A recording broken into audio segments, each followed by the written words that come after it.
Hi friends, మేమైతే ఇప్పుడైతే మా అమ్మ వాళ్ళ ఇంటికి అయితే వచ్చారు కదా. నేనైతే మురుకులు అయితే వేస్తున్నాం. నేను మా అమ్మ అయితే మురుకులు చేస్తున్నాం. మీరు మురుకులు ఇట్లా వేసారా ఫ్రెండ్స్? లేదా కామెంట్ బాక్స్లో కామెంట్.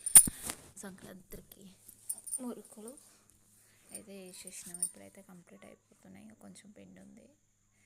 కొంచెం పిండి అయిపోయిన తర్వాత అయితే మురుకులు అయితే మీరు చేసుకురా లేదా కామెంట్ బాక్స్లో కామెంట్ చేయండి ఫ్రెండ్స్. ఓకేనా ఫ్రెండ్స్?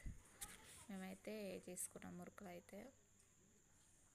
అడ్వాన్స్గా చెప్తున్నా, హ్యాపీ సంక్రాంతి.